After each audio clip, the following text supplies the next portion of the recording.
I have to start off by saying you're completely crazy to have invited me. Because they said they want you to go to Israel to talk about behavioral economics. And I said, but the Israelis invented behavioral economics. It's like trying to sell snow to Eskimos. And sure enough, I come out here, and the first thing I do yesterday is I visit Lead Ogilvy, and I discover there are lots of people there, there's a whole cell of people there, who know just as much about behavioral economics as I do. So I don't know why you're inviting me, but I'm very, very glad you did. And maybe it's something to do with what a local man, Jesus, I know this is not quite the right forum in which to quote him, but Jesus once said he was very badly received in Nazareth. And he remarked, no man is a prophet in his hometown. So maybe you have to import someone from somewhere else in order to listen to them. I'm not quite sure. What I was so pleased to talk about also was the whole topic, and I believe something very extreme. There was a man called Joseph Schumpeter, who's from the Austrian School of Economics. Those of you who are very well-educated marketers will know a man called Peter Drucker very well. And Peter Drucker famously said, there are only two value-creating parts of a business. There's marketing and there's innovation, research and development. Everything else is a cost. Now, it's a very strange thing to say. I mean, in some ways, marketing and innovation are the two parts of the business which find it the hardest to get funding. Why would Peter Drucker say something unusual? Now, interestingly, Peter Drucker's father was best friends with Joseph Schumpeter.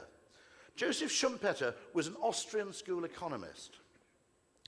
The Austrian School of Economics fundamentally believes something very different to most mainstream economic thought.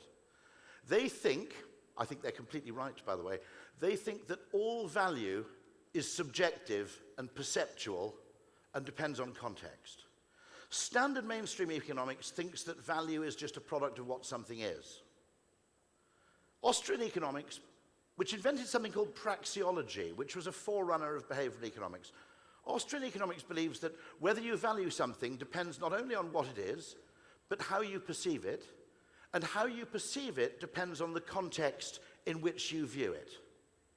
And so this is a point by Ludwig von Mises, another Austrian school economist, who said this. He said, there's no sensible distinction to be made in a restaurant between the value created by the man who cooks the food, manufacturing, and the value created by the man who sweeps the floor, marketing. Now, he meant that explicitly as a parallel. He said, by the man who sweeps the floor, he means marketing and advertising. If you go to a restaurant which serves Michelin-starred food, but where the floor's dirty and there's a vague smell of sewage, you won't enjoy the meal. What a lot of people do, and it's a really important point, what a lot of people do is they have a product that isn't selling and they do one of two things.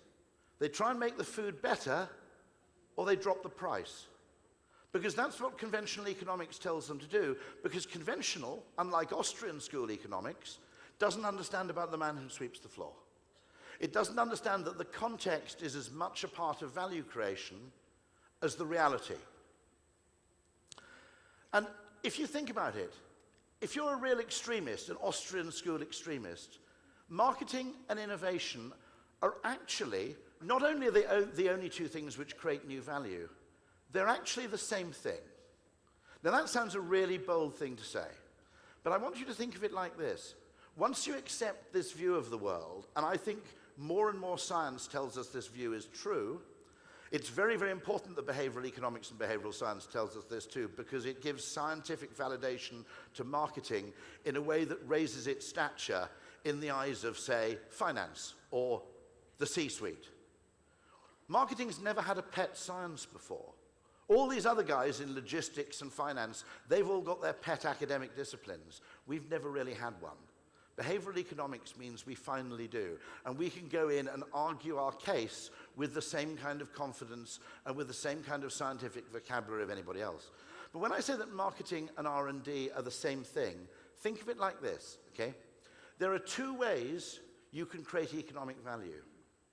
You can either find out what people want and work out a really clever way to make it, or you can work out what you can make and find out a really clever way to make people want it. And there's no useful distinction between the money created by either of those two activities. I noticed the speaker from SodaStream. I don't speak Hebrew, but someone translated for me. No one cared about plastic bottles. They said, don't talk about plastic bottles. No one cares about them. And that's absolutely true until you make them care. Because the perception of something isn't actually static. And I think this is the most important and exciting thing we can do as marketers, is genuinely to realize that I think we make a terrible mistake, actually. I'll tell you what the mistake is. We talk about added value. And added value makes it sound as though the value added by marketing is an optional extra. The real value resides in the product, and then we can add a bit of magic fairy dust to make the product look even better. And added makes it seem optional. What we've got to explain to people, and what we've got to explain to people who aren't marketers, is that it's actually multiplied value. That the value of something is the product multiplied by the brand perception. And actually, just as von Mises understood, if you have a great product but you try and sell it in a dirty restaurant, you don't have a great product. And I always wanted an example. I always wanted an example to show of something which was intrinsically brilliant as a product, but was marketed really badly so that nobody wanted it. And there are technological things. By the way, I think more new ideas, more new tech ideas, more online ideas, I think more of them fail because the marketing's wrong than because the product's wrong. I think that's a really important point. I also think that behind every great tech success, there's an astounding psychological insight. Apple is a psychological company. In virtually nothing they do have they ever led technologically in what you might call objective measures of technology. What made Apple win is the feeling that using the technology generated, not what the technology itself was. So I've always wanted this example of something which is totally brilliant, but which no one wants to buy because the marketing is so terrible. And thanks to two Melbourne comedians, I finally found it.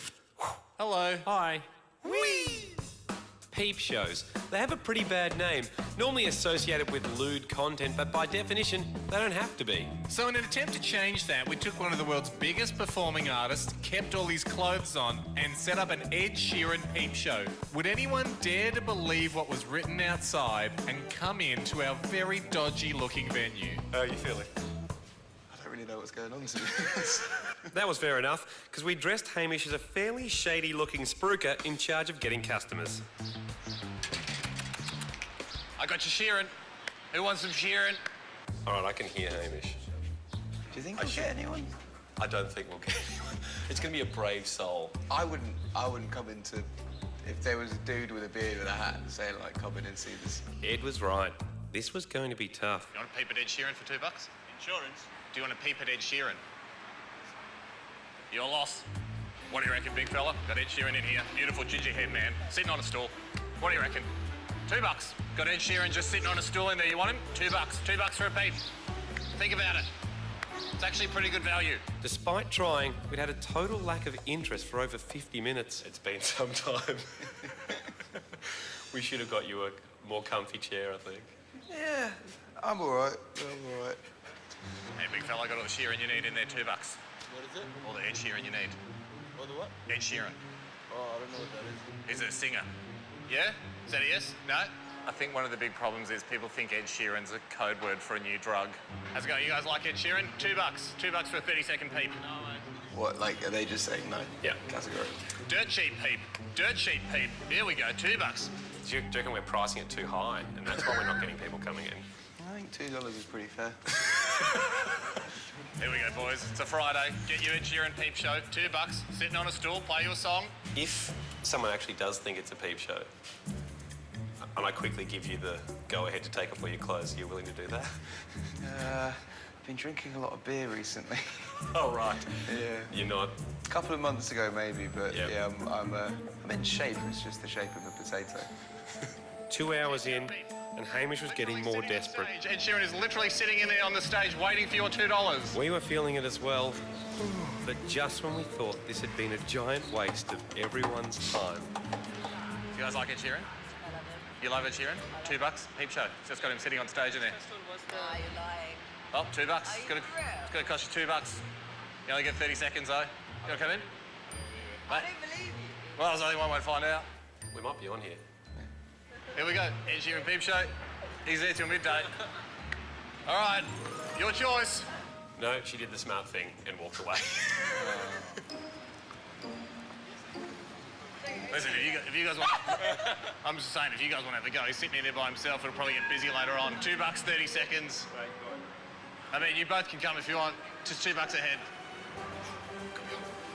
Everything's above board, I can assure you. I'm not gonna get Nah, absolutely not. Like, I can't guarantee what Ed'll do, but yeah, let's pay you $2. And after 2 hours and 23 minutes, including some final hesitation, we finally found people brave enough to take a peek. Did you guys go to peep shows a lot, or? There you go, mate. Keep your clothes on, stay on the seat, behave yourselves. No, Just listen to the announcement. Have a good one. Enjoy your peep. Hello and welcome to the Peep Show. Your time will start in 5 seconds. I'm actually a bit scared. Oh, it's... Darling, I will be loving you till we're 70. Baby, my heart can still fall as hard at 23. And I'm thinking about how people fall in love. Your time is finished. Now, if you think that's a joke, and it is kind of a joke, okay, that's pretty much what it feels like to be a financial services marketer.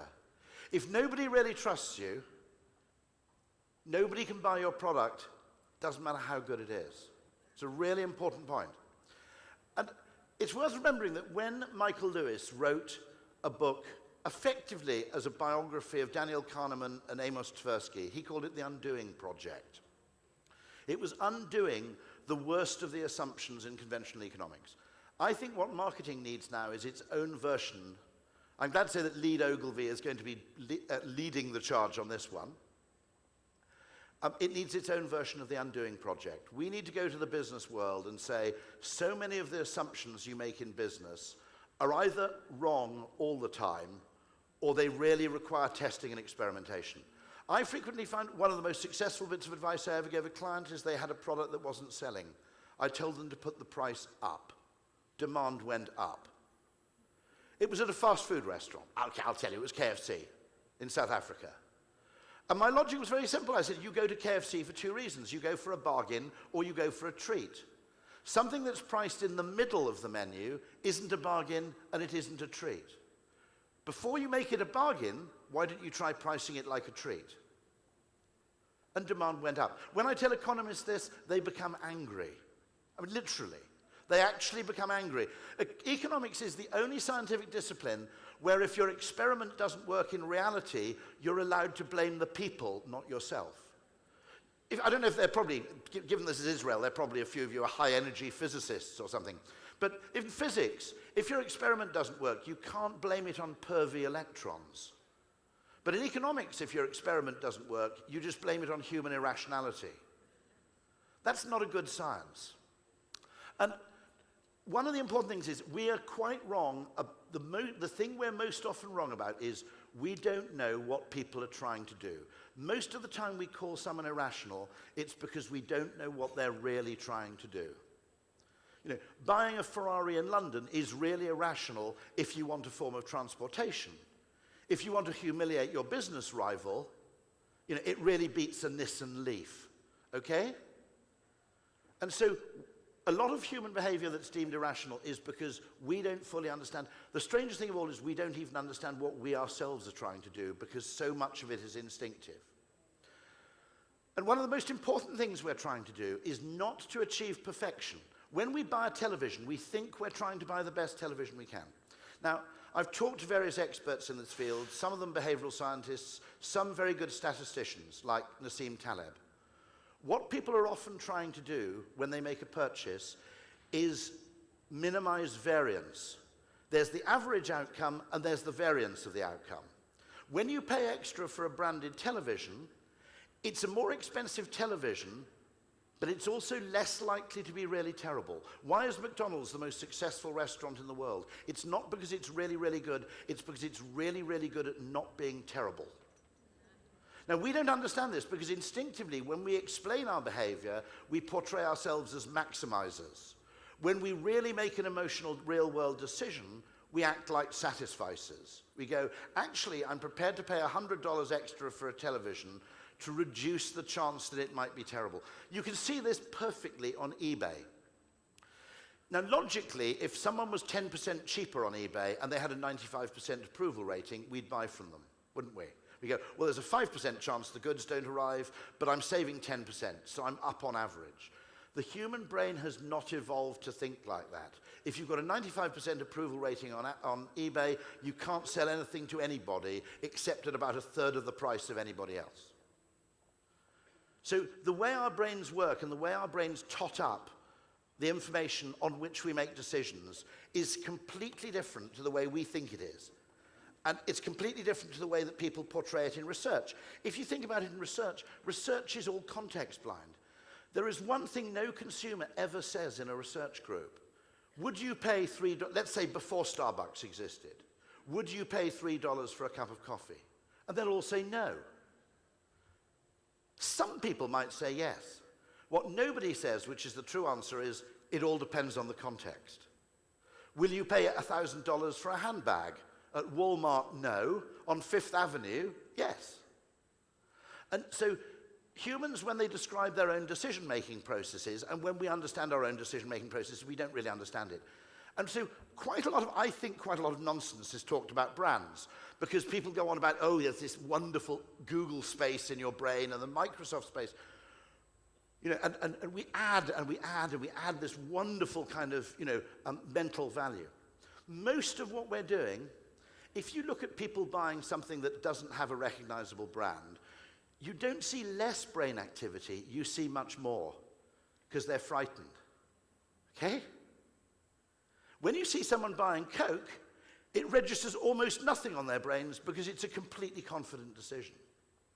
And so most of what we're doing as marketers, although we never describe it as that, is actually removing the fear of negatives, not adding positives. And I think this is really, really important because this model receives 90% of marketers' attention, and we never ask the opposite question, why aren't people buying what we have to offer? And actually, the value of your brand mostly lies in all those questions buyers no longer need to ask. This is David Ogilvy's favorite ever business-to-business ad. And it's simply a brilliant ad for business advertising. I don't know who you are, I don't know your company, I don't know your company's product, I don't know what it stands for, I don't know your company's reputation. Now, what was it you wanted to sell me? That's how it feels like buying an unbranded product. You really are fumbling in the dark. Brands are also essential to the workings of capitalism because without recognizable identities, consumers can't reward what is good and punish what is bad. I don't know if anybody remembers a Christmas craze about 3 or 4 years ago for those things called sort of hoverboards, which were like a sideways skateboard with 2 wheels. And the thing was, they had no manufacturer branding because they were made in Shenzhen, China, and the importers branded them with whatever they felt like. It should have been a huge runaway success. If Samsung had manufactured one of those boards or had put its name to one of those boards, we probably would have bought it. But 2 things happened. Nobody knew which one to buy, and there were hundreds of different choices, a paradox of choice. Then in Britain, what happened is somebody's board blew up when it was charging and set fire to the house. Now suddenly, no one knew which brand to avoid, so they avoided the whole category. In the Soviet Union, they thought that brands were un-Marxist, so everybody made rivets for ships, and they were all mixed into a big commodity rivet pool, and then they were sent off to shipbuilding places. You had no incentive not to produce terrible rivets because no one found out it was you. So the Soviets had to actually bury their Marxist pride and make the factories stamp their identity on the rivets they made so that they had skin in the game and there was a feedback loop by which quality could be rewarded and low quality could be punished. So we always talk about brands as if they're about making these hair-splitting distinctions. They're essential to the workings of capitalism. Now, here's another thing I think that needs work in the Undoing project. Silicon Valley is obsessed with efficiency because it's dominated by a kind of engineering mentality. Really important thing to understand that if you are sending messages, you want to send them efficiently. What a message is a message is when the person receiving it completely believes what you have to say. Advertising is not in that field, it's in the field of signaling. And when people aren't sure that you're sincere about what you say, the thing that helps them decide you're sincere is the cost and effort you expend in sending the message.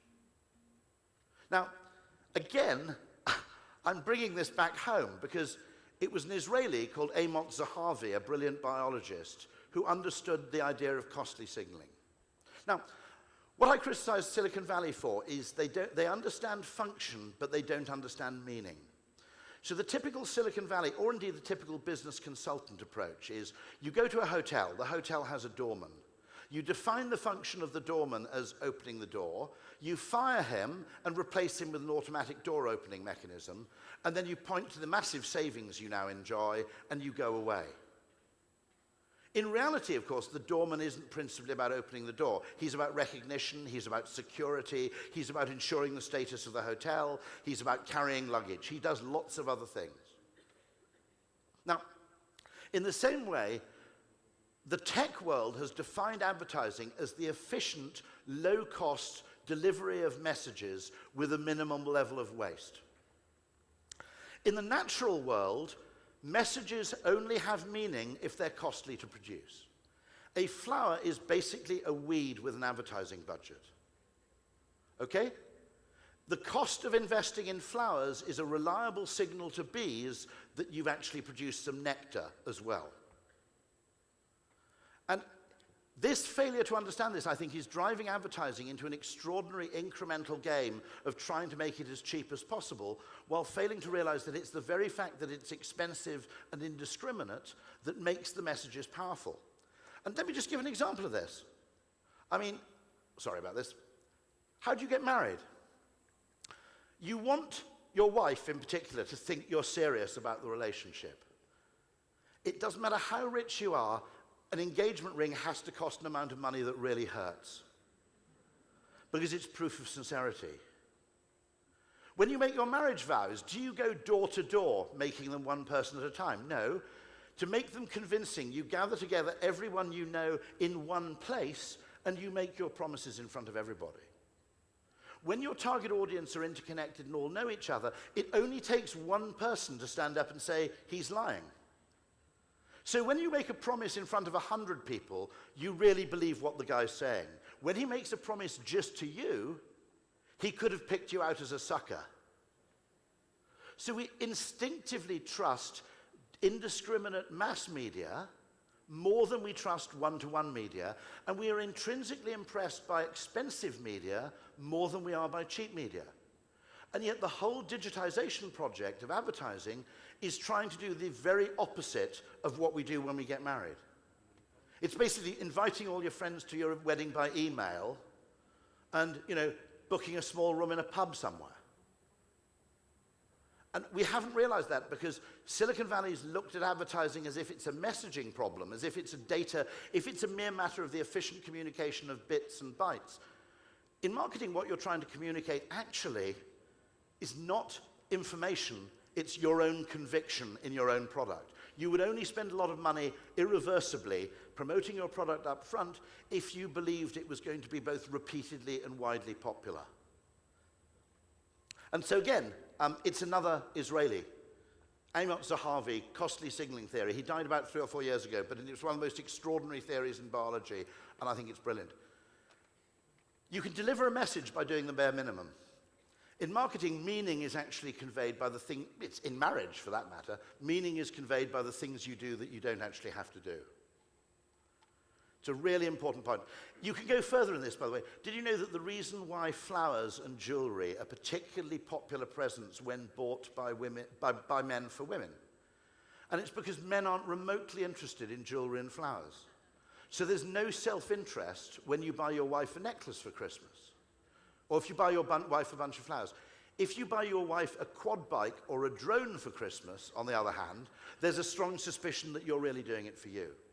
So displays of costly selflessness, like advertising, are essential to proving that you're trustworthy. Now, the other thing we have to do is we have to escape from this idea that logic is a good guide to understanding human behavior.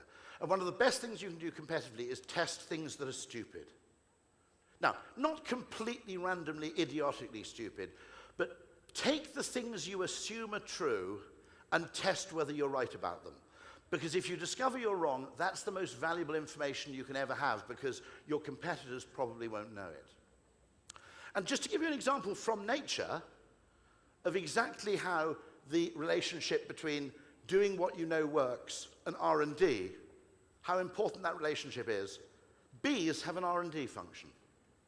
They studied bees, and bees have a very reliable mechanism where they tell other bees where they've found nectar and pollen. It's called the waggle dance.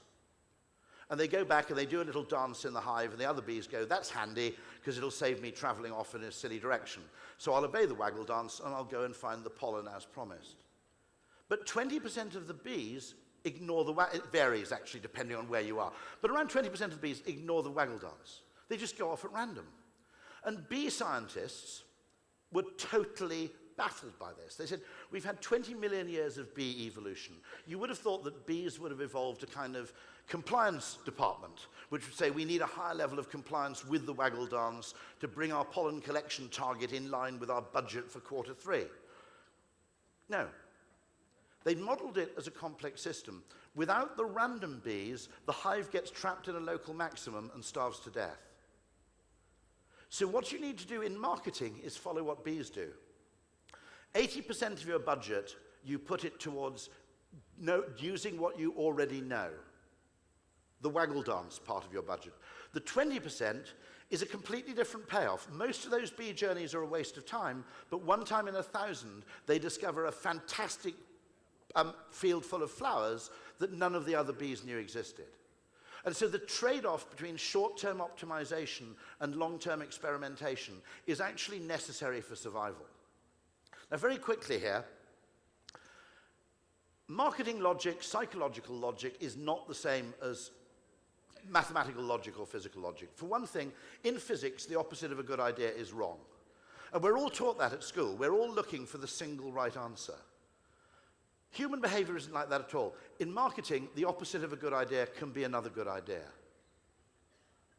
You know, actually, Singapore Airlines and EasyJet are both a brilliant idea for an airline. There are two ways you can check into a hotel. You can have a totally automated experience, or you can have an experience where people give you huge amounts of personal attention and love. They're both a great way to check into a hotel. The idea that there's one right answer is one of the most dangerous things that I think pervades marketing thinking. There are lots of right answers, and quite often the opposite of a good idea is another good idea. And the problem we have in finding this is that most business decision-making is effectively based on what I call the broken binoculars. You have two sources of information on consumer behavior. One is economic assumptions. Assumptions from economic logic that when the price goes down, demand goes up.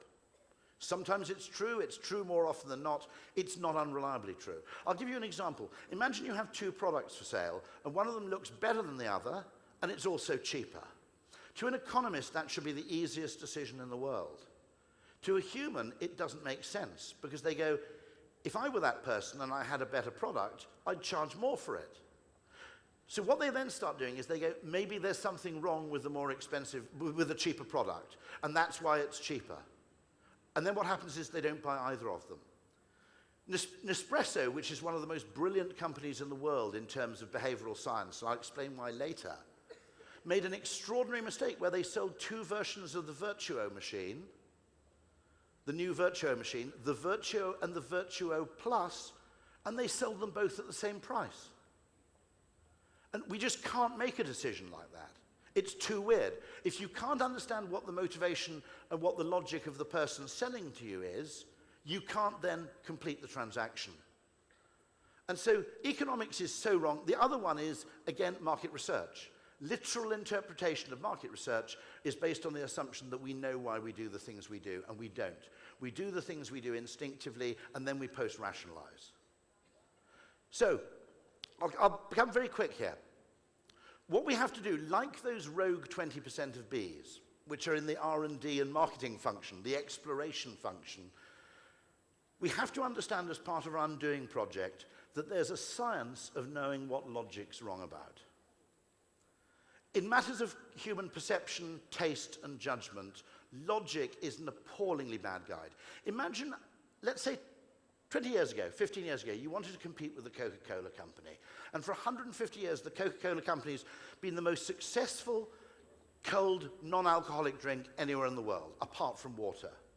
So what would you do? You go into a room and you'd say, we need to produce a drink that costs less than Coke, it needs to taste nicer than Coke, and it needs to come in a really big bottle so people get great value for money. Now, all three of those assumptions are consonant with economic logic. No one will tell you you're wrong for saying that, right? If you go to market research and say we're going to produce a drink that tastes nicer than Coke, costs less than Coke, comes in a really big bottle, everyone will go, well, that sounds exactly what I want, because that's what they think they want. There's one problem, however, with this. What's the most successful attempt to compete with Coca-Cola in the last 50 years? Easy. It's this. It comes in a tiny can, costs a fortune, and it tastes disgusting. Now, there is a wider psychologic reason for this, which is that if you want people to believe a drink has medicinal or psychoactive or psychotropic powers, it's got to taste weird. Medicine always has to taste funny for us to believe it's medicine. But no one's consciously aware of this.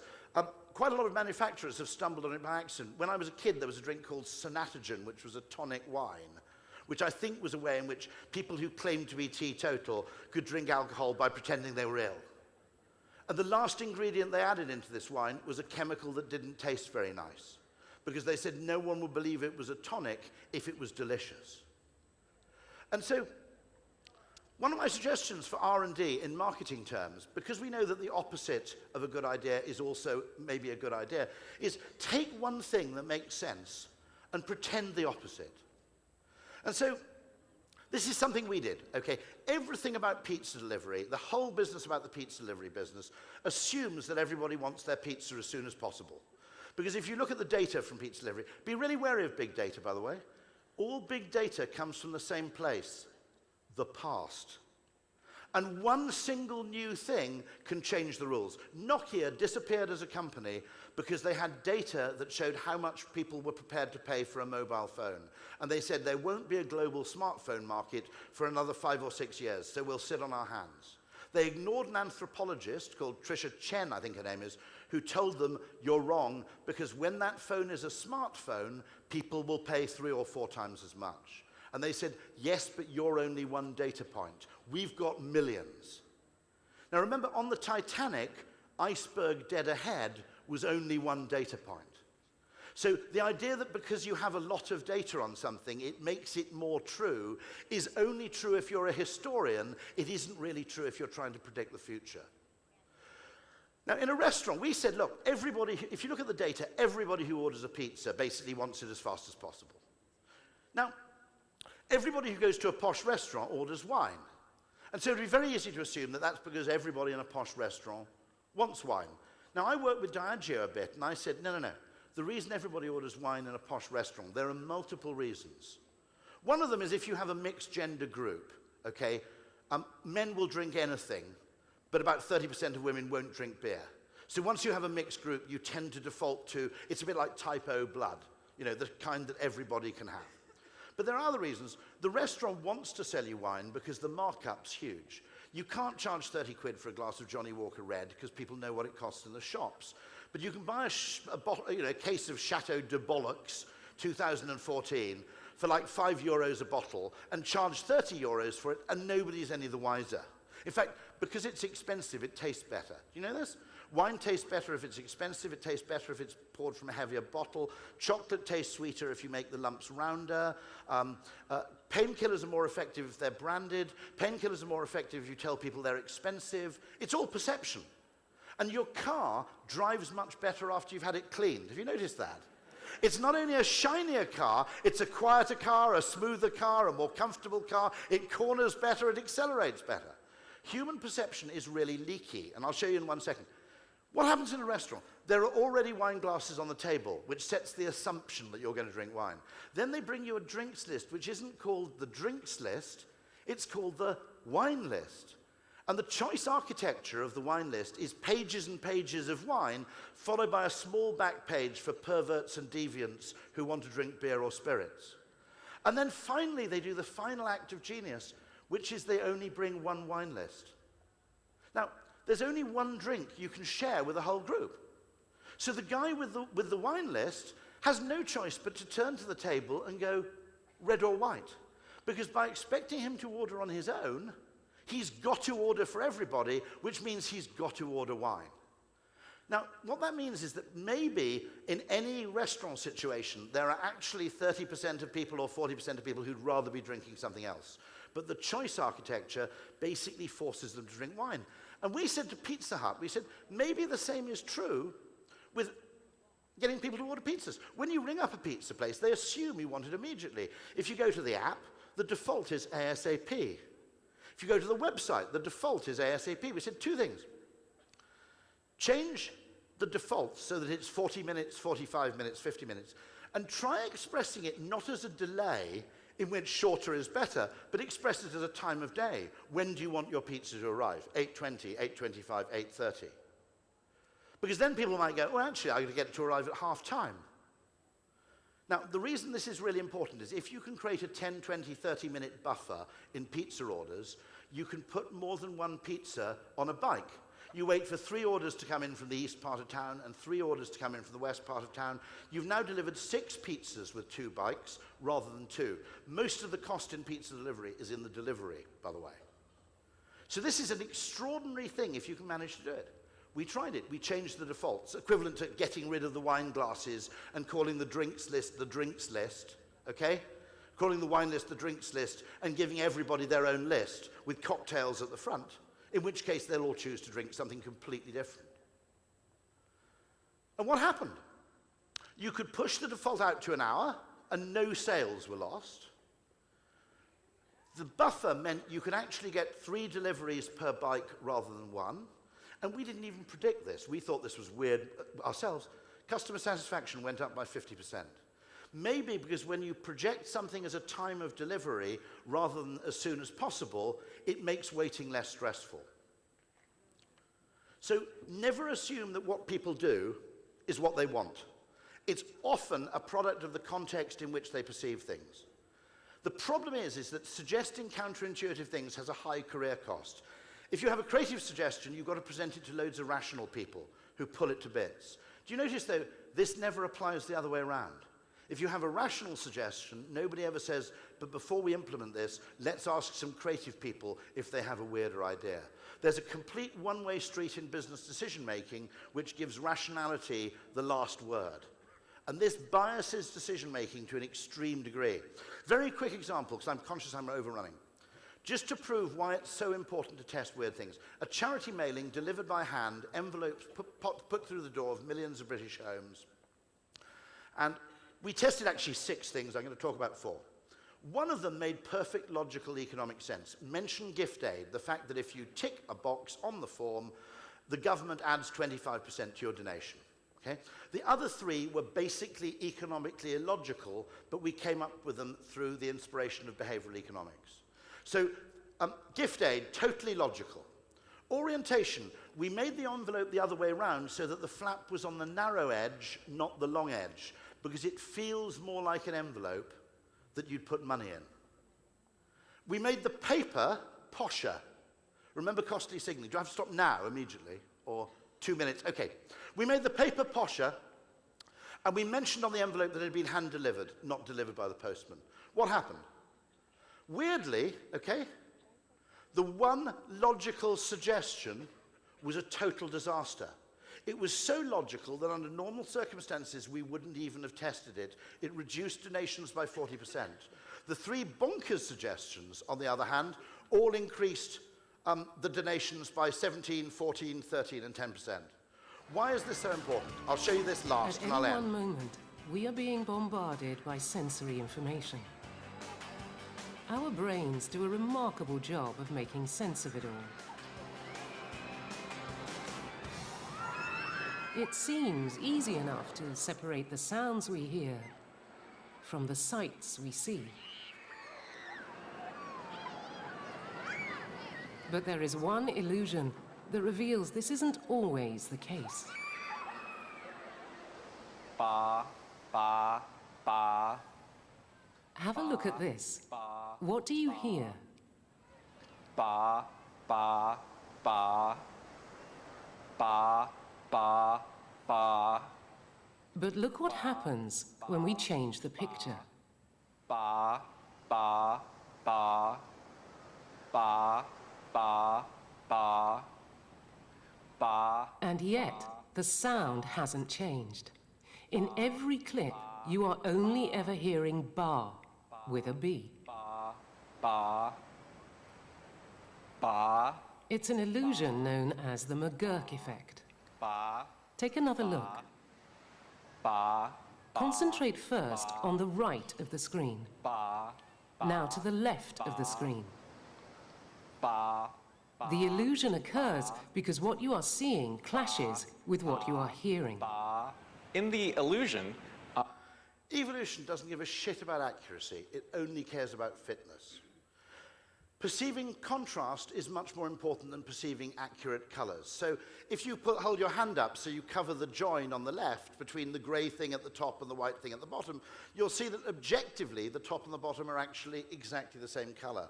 But your brain creates a contrast to compensate for what it thinks might be a shadow. Everything you perceive at some level, time, Uber didn't reduce the waiting time for a cab, it reduced the frustration of the waiting time by showing you the cab approaching. Okay? It was inspired by watching a James Bond film. You can change not the reality, but the perception of the reality. That's what marketing alchemy really is. And finally, you can make something shit brilliant. I always hate it when you get a bus to the airport from the airplane. I go, you bastards, you've skimped on an air bridge to save airport fees, and you've stuffed us on a bus. And then a pilot said, I've got bad news and good news. He said, the bad news is we won't be able to get you a gate because there's a plane blocking the air bridge. But the good news is the bus will take you all the way to passport control. So you won't have far to walk with your bags. And I looked at my commander and said, that's always true, isn't it? That one bit of information gives you a reason to like the bus. Simple context flips and reframing can turn something that's shit into something you're quite grateful for. It's the most important thing in the world because context is a marketing superpower. And it applies to everything. It applies to hiring. If you hire people in groups, you'll hire a much more diverse workforce than if you hire people one at a time. Because in a group, you look for complementarity. In an individual, you look for conformity. The context in which you choose changes everything. Even the perception of money isn't objective. I can prove this with one final slide. I promise it's the last one. Okay? If I went and asked you in research, would you pay £40 for a jar of coffee? Everybody would say no. Okay? You look at it. If you had to buy an espresso coffee in a jar like Maxwell House, like Nescafe, for an equivalent caffeine dosage, a jar would be about £30 to £40. Okay? You couldn't buy that, could you? It's too expensive. But you don't buy it in a jar, you buy it in a pod. And the pod costs about 30 or 40 cents. And when you put your pod into your machine, your frame of reference isn't Nescafe, it's Starbucks. And you think, well, it's cost me 39 pence, it would have cost me £2.50 at Starbucks. This machine's practically making me money. What's cheap and what's expensive isn't even objective. Rolls-Royce and Maserati stopped selling their cars at car shows because they look really expensive when they're at a car show. They started selling them at yacht and aircraft shows. Because if you've been looking at Learjets all morning, a £300,000 car is an impulse buy. So nothing is valued independent of context. Marketers, as the guardians of context and how we perceive things, are just as much in the value creation business as manufacturers. And it isn't R&D, it's M&R&D, because they're the same thing. You're either finding out what people want and working out how to make it, or you're working out what you make and finding a really clever way to make people want it. And there is no distinction between the value you create and the money you make either way around. Thank you very much indeed.